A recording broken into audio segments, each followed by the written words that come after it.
Dahil last day na ho namin. Arahil mga 30 minutes nang pinanasan ng mga galit kitag na ng salat.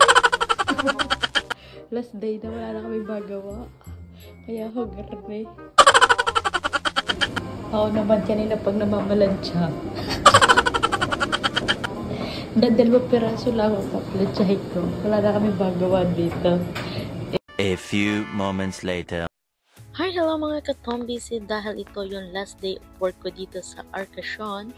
So, sobra akong nag-enjoy and of course, talaga naman hong sinulit ni Madam ang aking katawang lupa.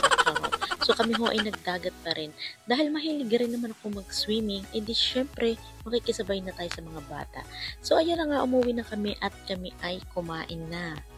2 hours later. After 2 hours, kami na nga ho ay nag-travel na dito sa my train station and of course, kami ho ay hinatid pa talaga ni Madam. So, ayan, tayo ay nakasakay. Alam nyo ba kung saan ako nakaupo? Siyempre, nakasaupo tayo sa my first class social.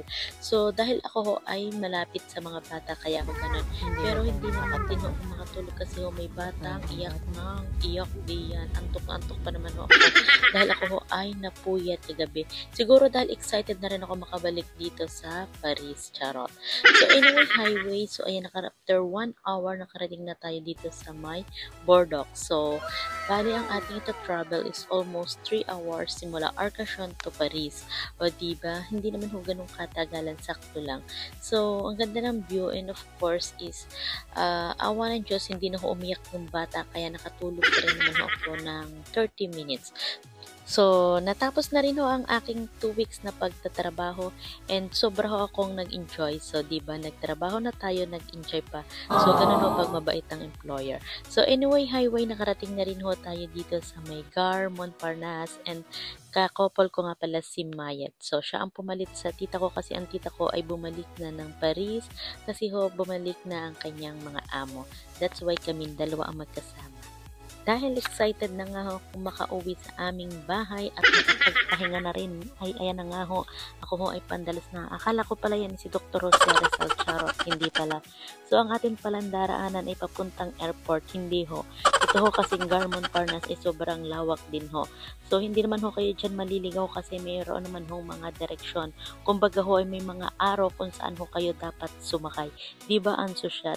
So ayun na nga ho, makalipas ang 30 minutes ay nakarating na tayo dito sa may Creme. And of course, nakarating na rin ho ako sa aming bahay. And syempre, pagkadating ko nga ho ng aming bahay ay nagluto pala ako ng chicken.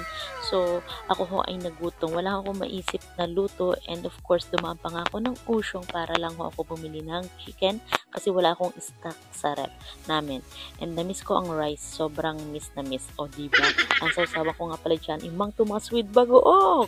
So, anyway, highway, ito na po. Dito na po natatapos ang aking pag-share ng pamumuhay ko dito sa bansang Pransya. And thank you so much po sa mga nanonood sa aking vlog and sa mga nag-share. So, God bless you po sa ating lahat. Bye-bye. Thank you for watching.